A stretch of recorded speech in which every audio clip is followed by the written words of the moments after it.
আমার মনে হয় না যে ভাইটা দেশের জন্য আন্দোলন করতে যায় বা যুদ্ধ করতে যায় বৈরাশালী পুলিশ সামনে দাঁড়ায় সেই ভাইটা কখনোই আপনার ওই ধরনের তার গায়ে লাগাবে না।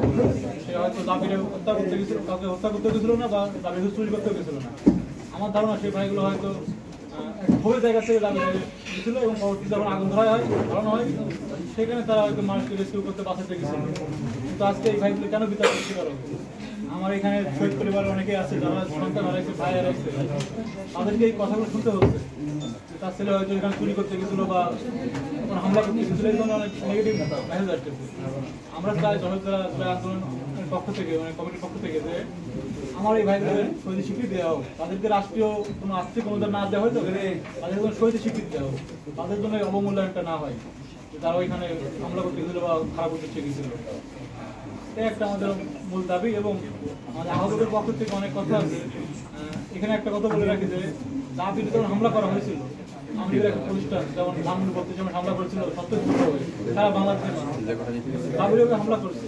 হামলা করার পরে এখানে সাইন তাদের এক কাস্টমার কিন্তু সে কেস করছে। তো এখন পর্যন্ত মামলায় কারো ধরা হয়নি।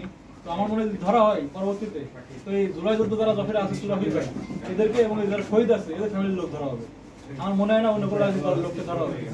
তো কেন সায়েন্স একাডেমির পক্ষ থেকে এই কেসটা পুলিশ নিল এবং কেন এখনো মামলার কোনো পক্ষে কোনো রায় আসলো না বা কাউকে ধরা হলো না, তাদেরকে পুলিশ ধরার জন্য অপেক্ষা করতে এটা আমরা জানতে চাই।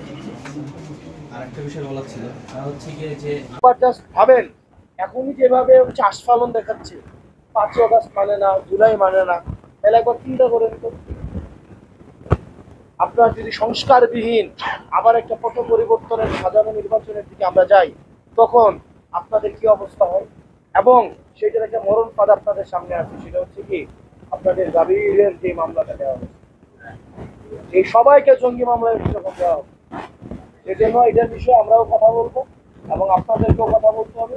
আমাদের একসাথে ঐক্যবদ্ধভাবে এই সংস্কার এবং বিচার নিশ্চিত করার মধ্য দিয়ে